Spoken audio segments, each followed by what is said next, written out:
Greetings, Frank. Greetings, everyone. I was gonna say welcome, but I don't really like welcome. Greetings, just greetings, everyone. Yeah, It's greetings. a beautiful day.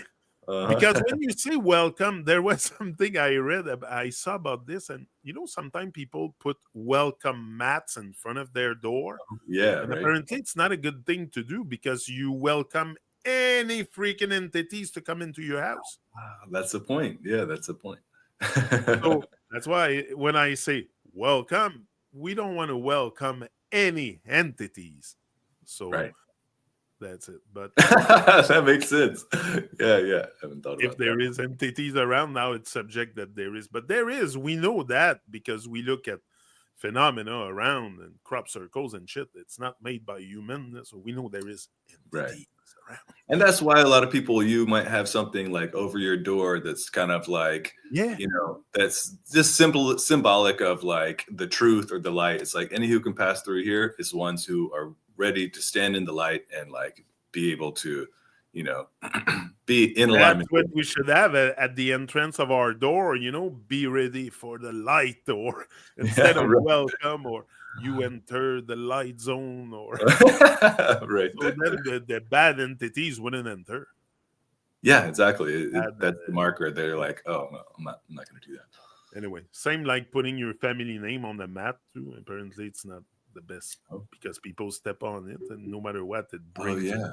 a bad Right. vibe to it because people step on your name and shit. Yeah. Anyway. Right.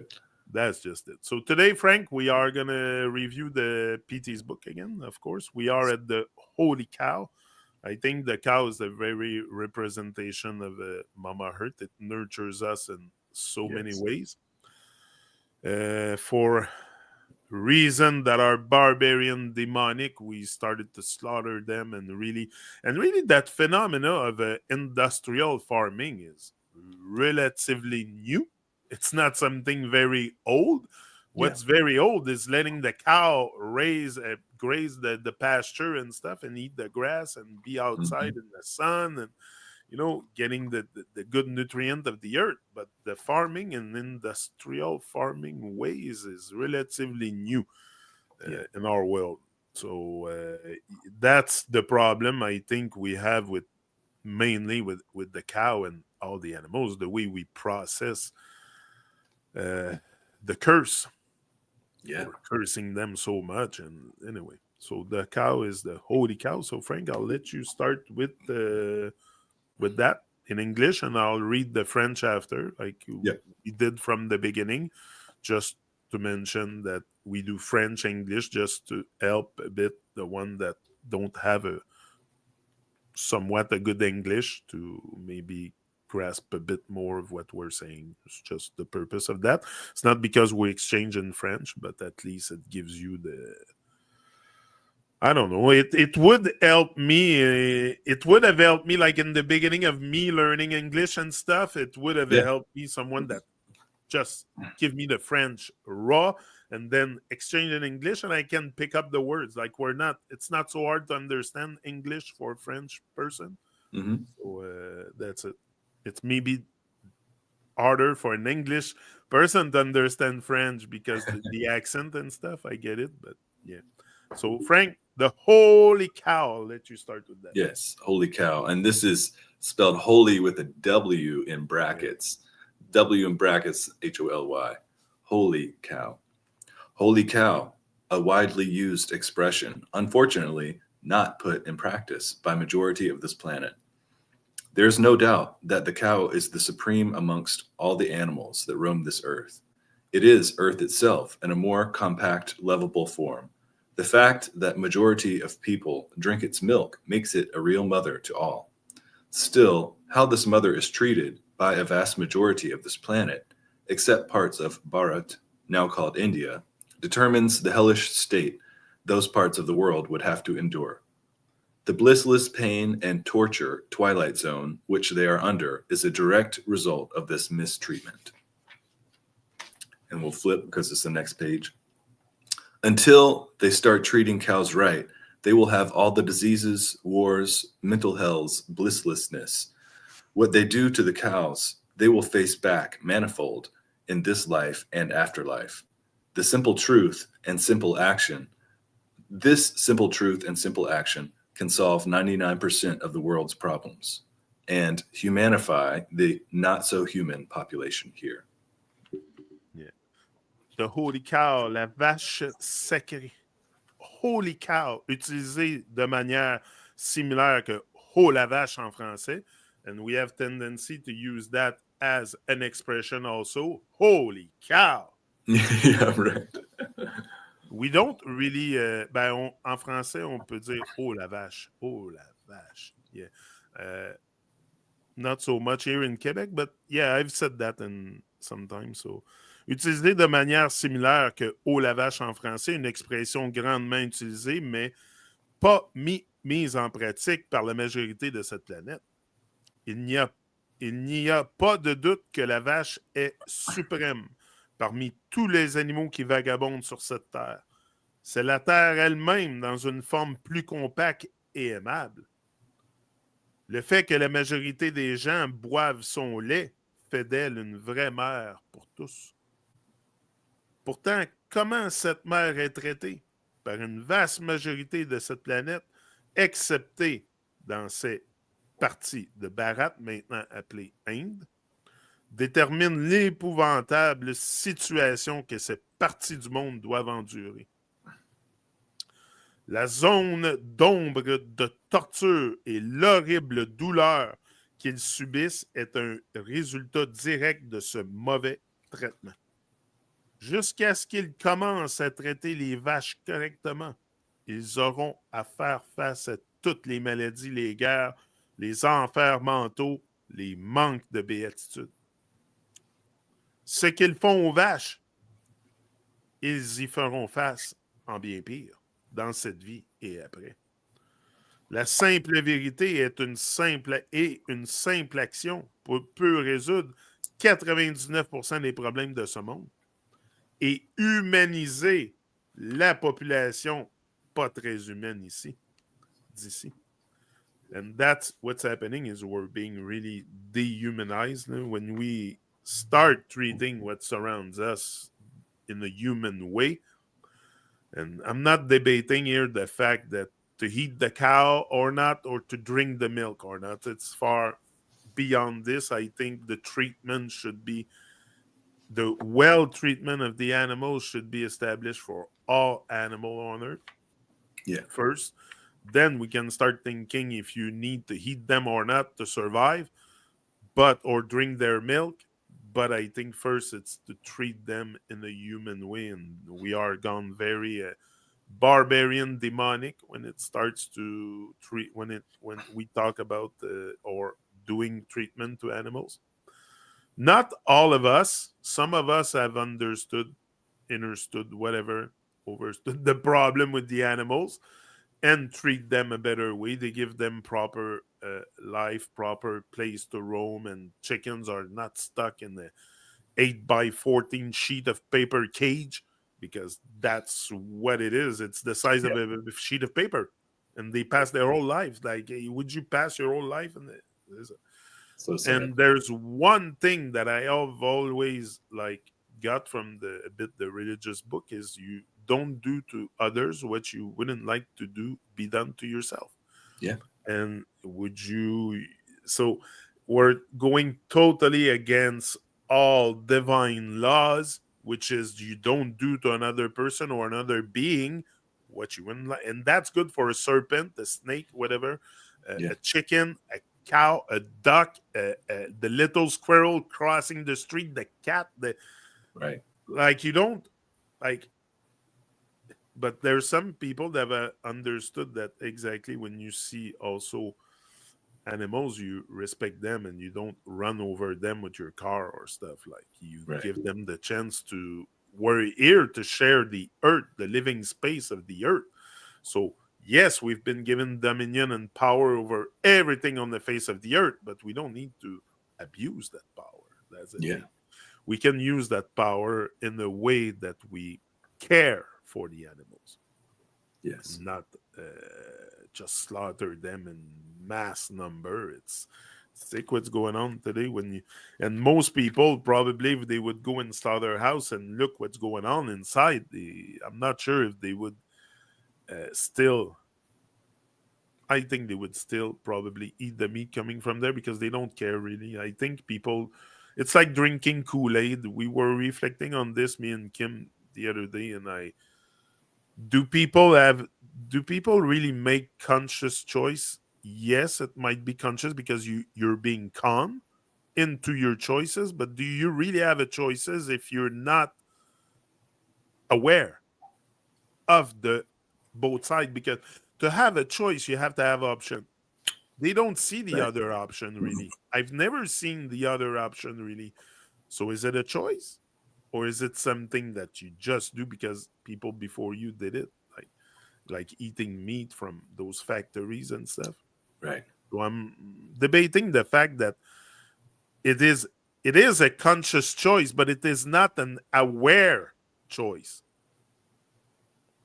Yes, Right. it's conscious because we're all being conned into some kind of nonsense, some kind of cult of oops, or we're all being conned into something until we really realize what's going on.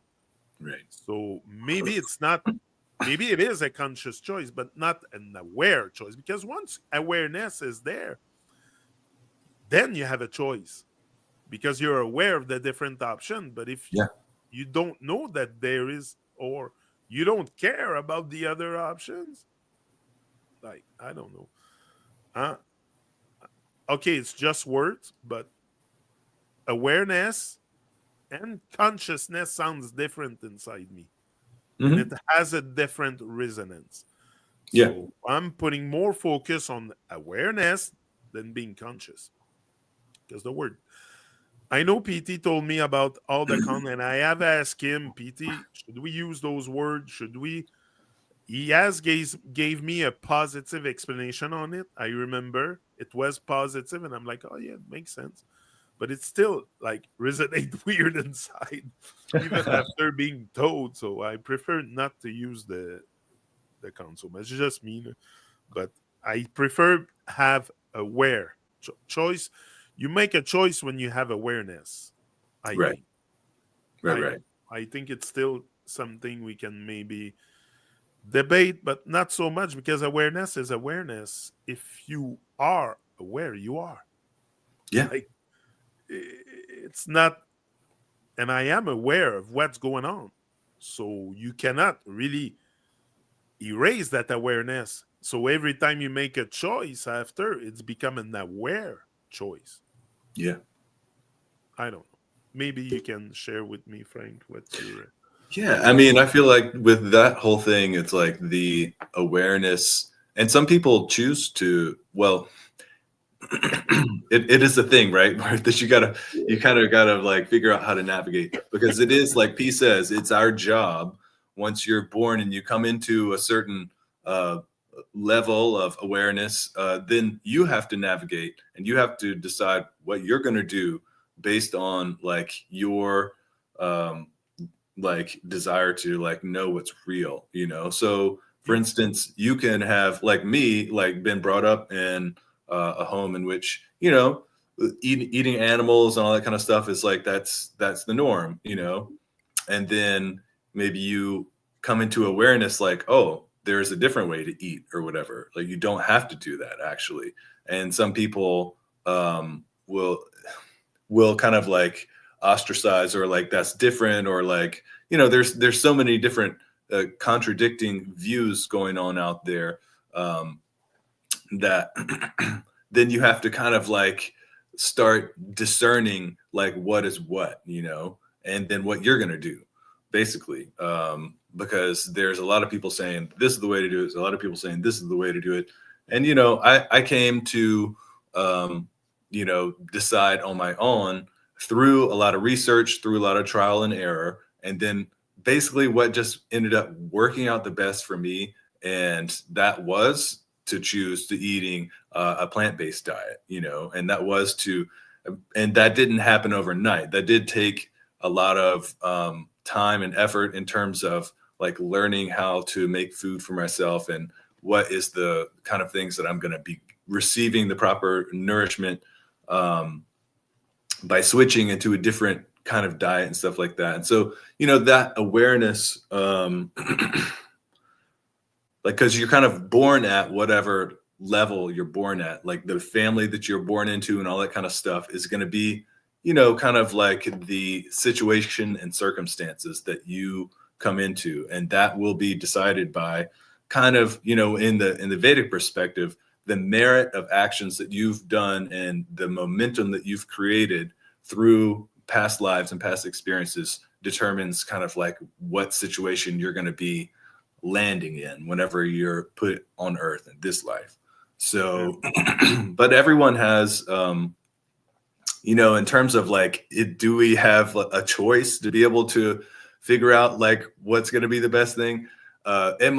People might have more what we would say favorable circumstances in terms of like, you might be born into a family that's already doing kind of things that are more natural or more kind of like in alignment with a harmonious way of living. Or you might be born into a family or a situation or circumstance where there's a lot of ignorance, ignorance as to like how to take care of yourself, where people are just like, there's a lot of maybe self-destructive behavior or those kind of things. Why are you born into that? Because maybe you've been doing that consciously or unconsciously. As I'm using the word, sorry. No, it's okay, Frank. It's okay. It's just me. You don't have to all agree with me here. Yeah, totally. But yeah, in terms of because that's something that comes up is like how much choice or freedom do we have actually, and it. A certain level is decided by the circumstances that you're in. And then you're kind of like, oh, well, I like how much choice did I have? Because I only knew this, from the people that I grew up with and from the things that I was taught and everything. Yeah. I was never like given this. But, in today's day and age, it's basically up to each individual. Like, because the knowledge, the information is out there, It's out there. So it's up to each one of us. Like if we're gonna, but we don't know that we don't know that we don't know. That was my case. I was completely blown away when I started to research and realized how this world functions and the money and the church and all those secret societies. And not saying they're responsible for everything. I've never really been a conspiracy guy. I'm for truth and reality. The conspiracy, they can keep them for themselves. But that is by experience also. You want to go with your experience of reality, not just what people have told you and what. So often that's what happens is, like you say, just generation through generation, never really exploring any other option, just on the repeat. That's what happened. You end up on the repeat all your life, and some people go all their life without questioning. I don't get that really, but that's human nature. I think we're born in the dark, maybe, and we're living inside a belly in the dark, so we come out of the dark. So and then we gotta reach the light. Maybe a few or many are called, few are chosen. I don't know, but I feel on a different frequency now than I was before. Definitely, like for sure, right? And you can feel that energy radiating from you also. And when you have this, is pure joy, pure. Not saying I'm into bliss. I don't want to pretend I'm the most blissful guy on earth. I'm still very under trauma and finding answers, and asking questions and stuff. So I'm not into a bliss state yet, but I can. But even that, I say I'm start not. to see little glimpses. There's little glimpses of it to come.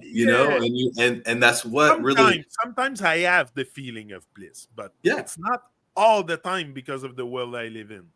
So, there's a lot of stuff sometimes in this world that will, trigger your state of mind to go to, like, people more negative around you or stuff will bring down your vibe.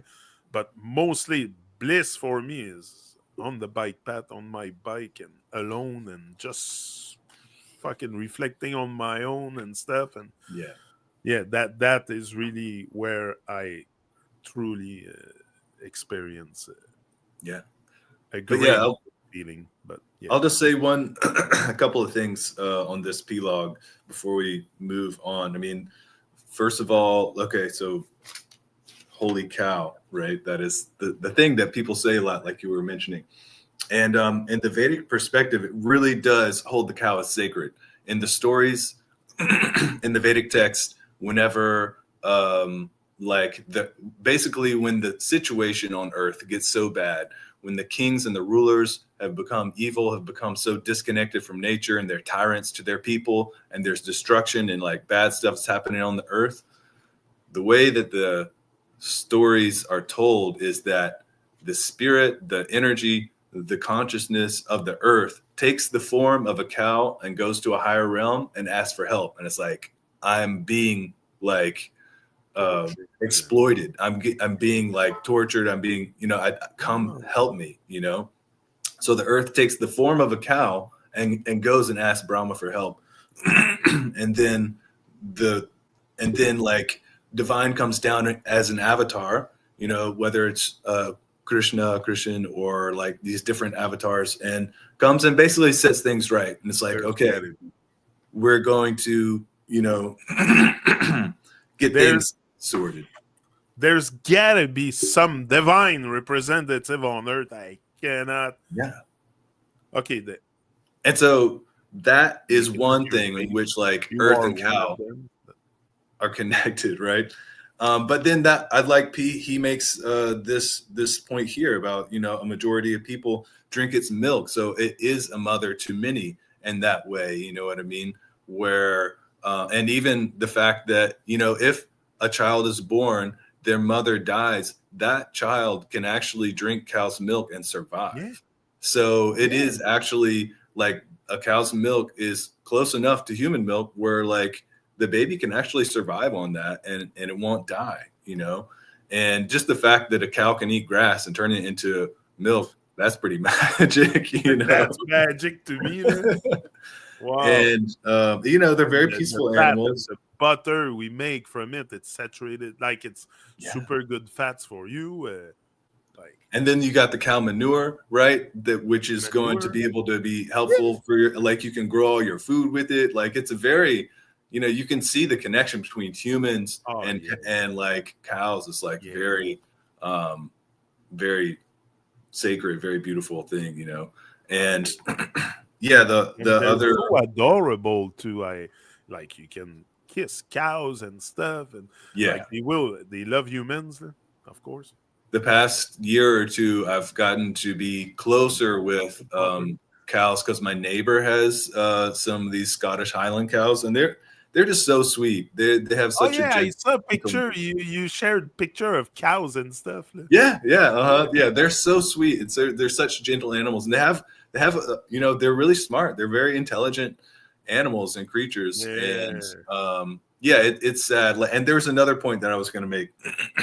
Because P also makes the point that, and in the end of the book, he's talking about it here, that until we start treating cows right, that is going to be intimately tied to, solving the problems of the world.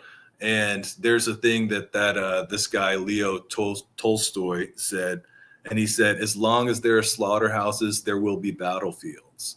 And the connection between the mass slaughter of animals and the strife and the conflict amongst humans on earth, that is very intimately connected.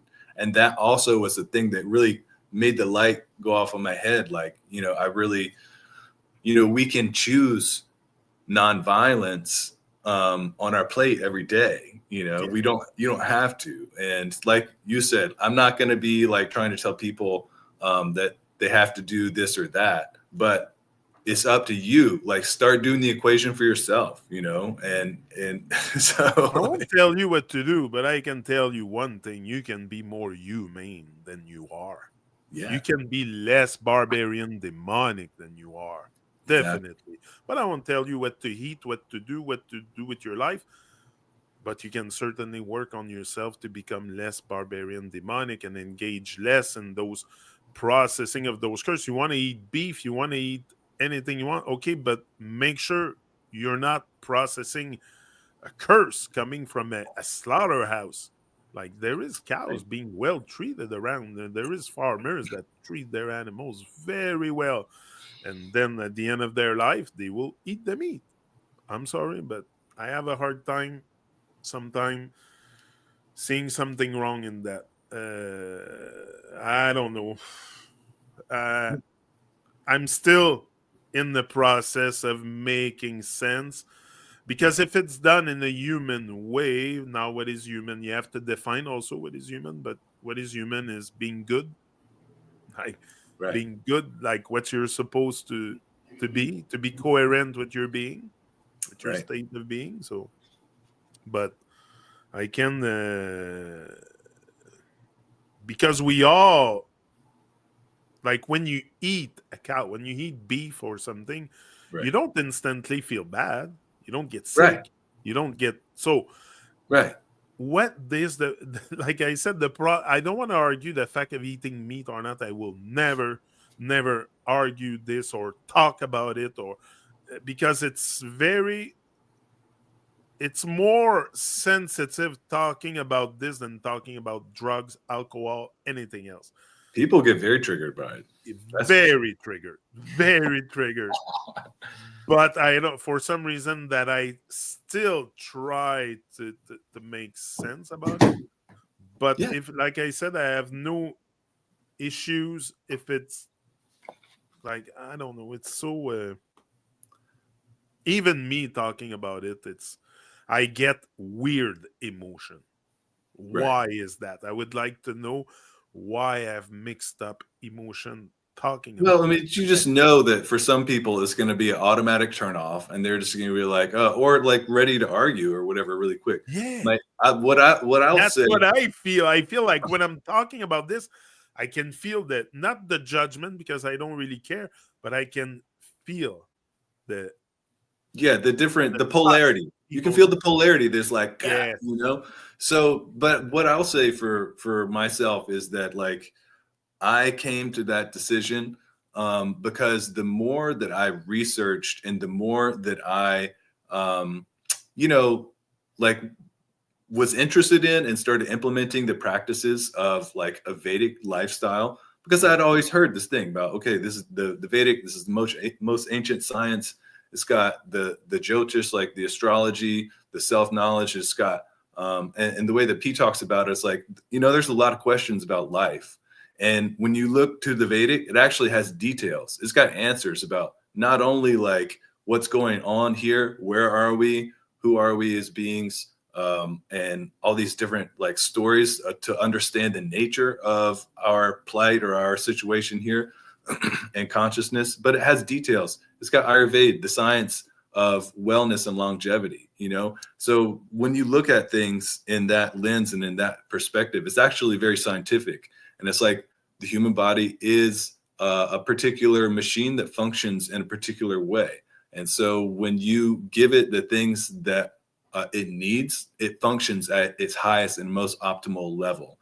And so this whole purpose of life and being able to, grow our awareness, expand our consciousness, like free ourselves from the loops and the cycles of pain, misery, torture, self-abuse, and all that kind of stuff. When we move away from that into like a loving and an aware and a caring, action-oriented way of life, actually the Vedic has a lot of answers as to how to do that. And when they approach diet and when they approach wellness, medicine, all that kind of stuff, it is plant-based. you And know. There's also a reason why in school we're taught Christopher Columbus story and not right, Vedic history. yeah, Like, why are we not taught that in school? The Vedic history. Maybe it sounds so veridic to me, like it sounds like truth. Vidic sounds like truth. Yeah. Veridic. It's hidden. It's hidden. They've It's wanted in the word veridic. So why are we not taught the Vedic ways? Because to me, knowing how they were doing things before the industrial nonsense era that we're in is a lot more valuable than the nonsense farming we see today. So I'm interested to know how they were doing things before, but not related through a Christopher Columbus story that I freaking never bought in school. I was so rebel in that history class. Yeah. You should have seen me. I never dug that vibe. Right. I was a rebel in school. I was in secondary, every year, when it was March break, I was suspended 2 weeks more. Oh my God. I can see that. Oh, yeah. I was. Oh, no. The religious class, just to tell you what I did when I was a teenager, you can hold myself. That's why I'm here. Blah, blah, blah, like that. The religious class, I used to make pyramids with the desk. Yeah. Rose the light. And when the teachers would come in, I would attach a string to the bureau and pull the string, and then all the bureaus fell. I was doing so much nonsense in school. Hey. Oh my God! Because I know today why. I never dug the vibe. First of all, I never felt comfortable in there. So the ones that hear me that went to school with me, they recognize. They remember. Anyway, well, it's so unfortunate too, because actual like real history is like fascinating. It's so cool, and it's something that like. As I've explored and researched, I've gotten so into it, and it's really but they hide actually what's really going on. They hide the truth, and they put this false narrative of it, and they make it like torturous and boring and all this so dry, and like the Constitution in 1776 and like the whatever Johnny Tremaine, and it's all so dry and like just it's like the geography classes. Like what? That's all the land there is. So you tell me you know everything, that's all the land, and it's so we know everything. We have geography classes, religion. In school, you get out of there, you're Mr. Know-it-all. But in reality, you don't know fucking nothing. Yeah, exactly. That's the illusion. Yep. It's so crazy. I see it so clear today, so clear. I'm so grateful to have a clear vision, Frank. So grateful. It's like feels good. Feels good. It really does. Yeah, I'm sure you have the same feeling sometimes. Most of the time. Two ways to keep cow. Now we're gonna go with because there's other stuff on the cow. 2 cow ways. Yeah, this whole particular section is, and the next ones coming up is addressing this issue. And P has some very P's perspective is very clear, and he's and he just just like we were mentioning earlier, he's not going to say what people have to do. He's just sharing what the Vedic perspective is telling, So that's it. Anyways, we'll keep going here. 2 cow ways. There are 2 kinds of ways of keeping cows. In one, you let them graze freely. They always come back to you because they have a proper bond with you. You only take as much milk as they freely want to give you after feeding their calves. You milk them by hand, and you keep them till their dying day. In the other, you keep them within fences, as they would never come back if you let them go. Put crazy stuff in their food to make them give more milk. Squeeze as much milk as you can through machines. Kill them when they stop giving milk. No point pointing out which way is better. The difference between these 2 ways is difference between human and barbarian / demonic. Oh yeah, barbarian, demonic. 2 façons de garder les vaches. Il y a 2 façons de garder des vaches. La première, vous les laissez paître librement.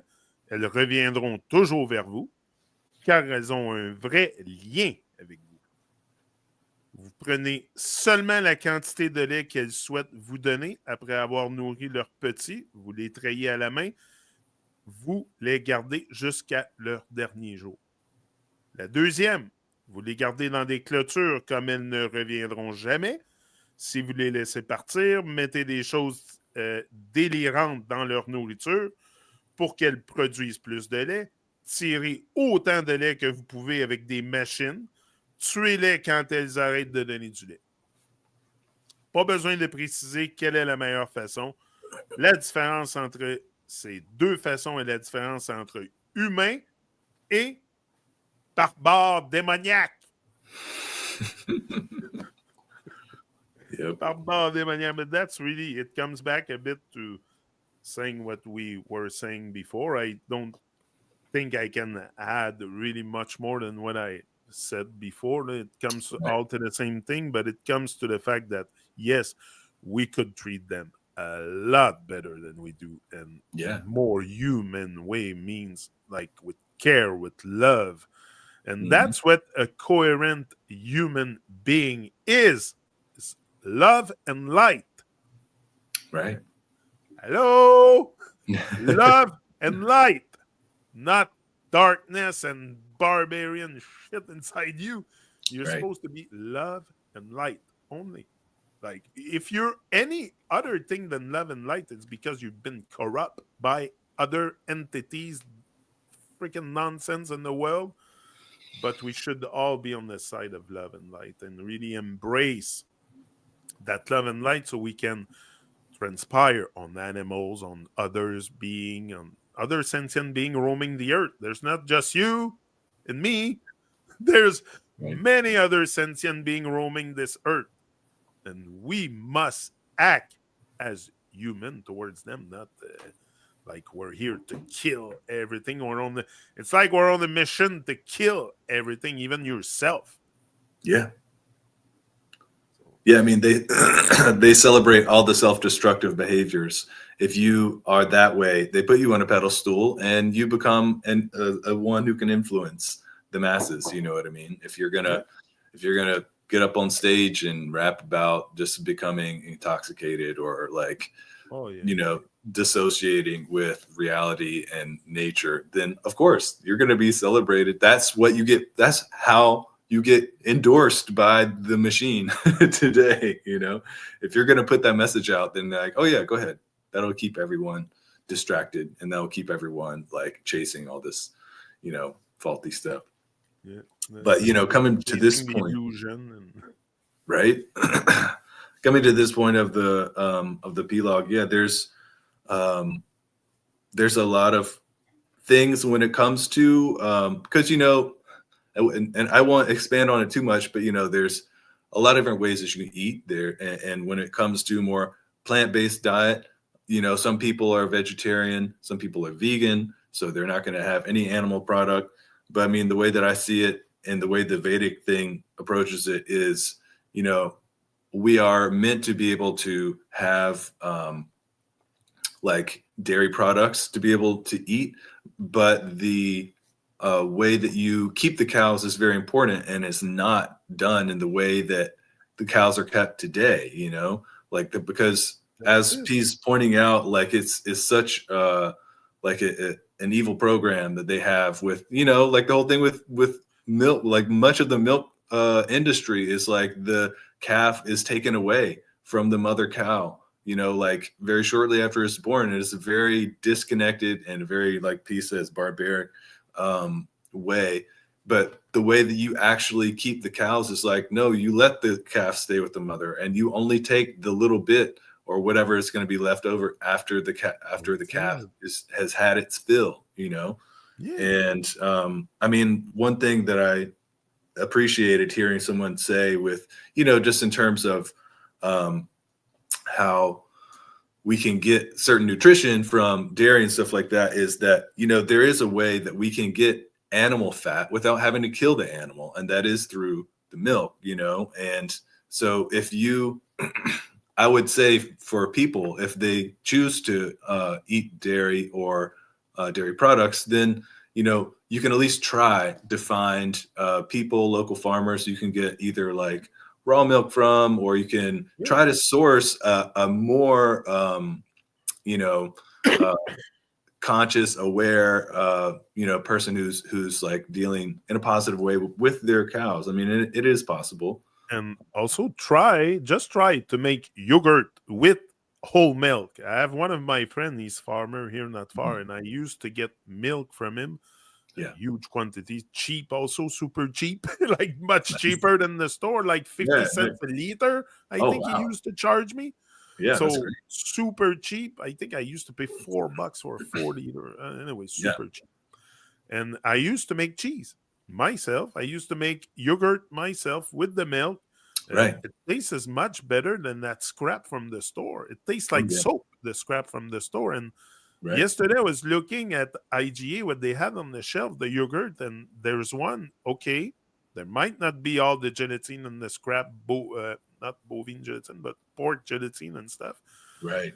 And you in the yogurt. Natural flavors.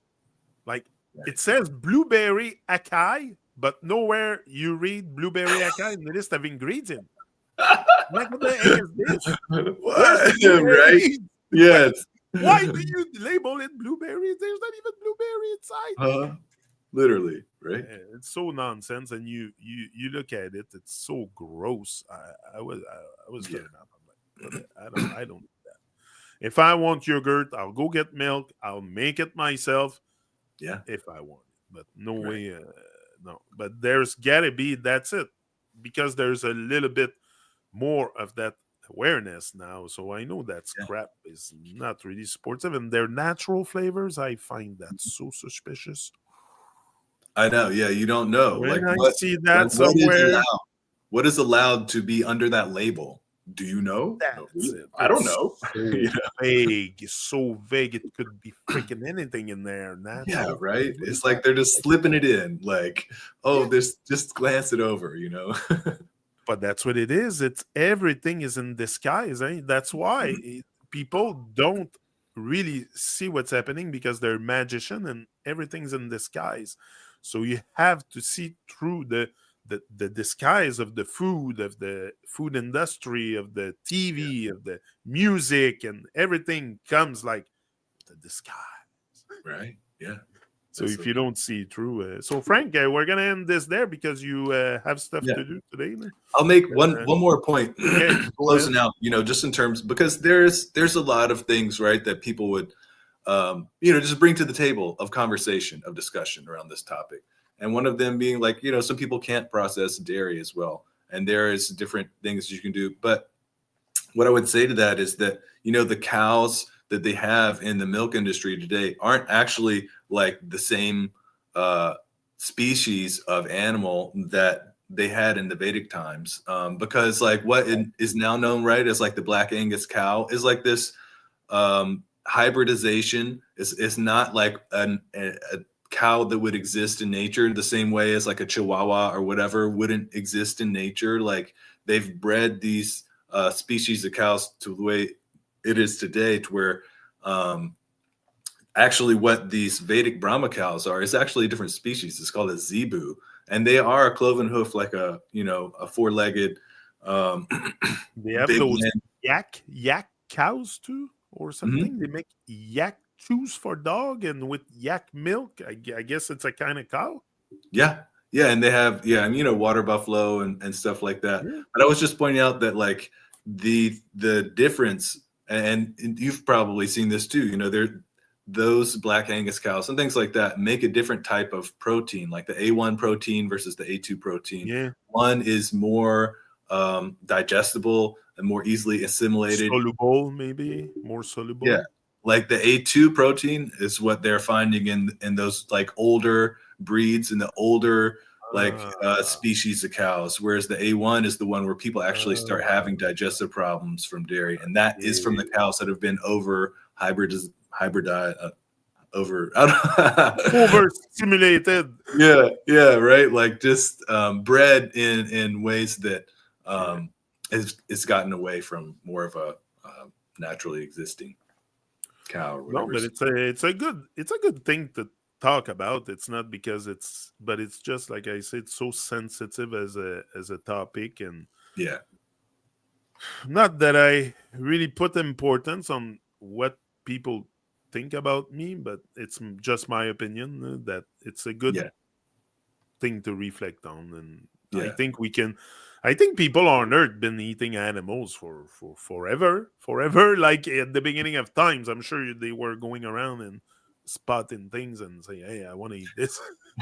Like probably, but it was done in human ways and with respect. And I don't know, it's all because we're talking about killing also, so it's very sensitive, and it's very, Right. that's what the topic is. I think makes it sensitive is we're talking about killing. Yeah, totally. Yeah, I mean, he makes that point. He's like, when you take an action like that, that automatically is putting out a negative vibe. Yeah, And so so that that's negative what, vibe is going to go, is you're going to bring that in you. And but you're right, like all the tribes and the earlier peoples who were like connected with the animals that they were going to eat, and using all of the products that was in the body of that animal. And that is a completely different thing from what we see in the industrialized version of it today. And they're actually like talking to the spirit of that animal, and like giving it like gratitude for it giving its life so that the people can be fed and things like that. And that is not like how the whole industry is approaching. I don't think you'll end up in hell if you are in the lower realm, if you eat animals with due respect, with at the proper time, done it's a properly. it's a completely different thing that's happening there. That's for sure. It's yeah, exactly. It's a total different thing. So Frank, large up once again for your Yes, full presence and power as always. likewise. Yeah, that's always good Uh, chatting on some of these truths.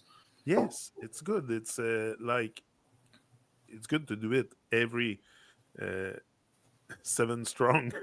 Right? Yeah, it's keep it solid, keep it consistent, That moving keep forward. it consistent. That's it. Moving That's forward good. and evolving, because evolution is not something you stop in the process. So I don't intend to stop. You Right. will see me on YouTube until the freaking day I die, until my last breath. You'll see me here. That's for sure. Yeah, yeah. Like you're gonna see me getting very old on YouTube. Get ready for that. It will happen. So you cannot stop time, and time is our greatest assets, and we should spend it wisely, Yeah. doing homestead stuff and taking care of our body and growing our food and Yeah. exercising.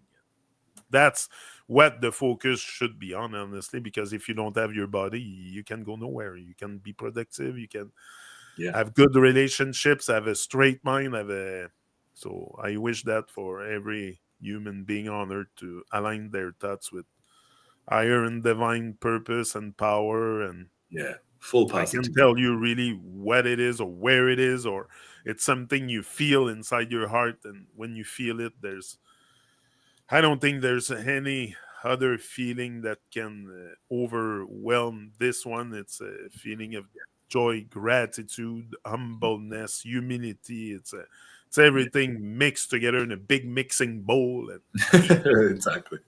eat the soup after. Uh-huh. Okay, we're out. See ya. Boom. Peace. Peace. Oh, I have to press end stream first. I'm pressing the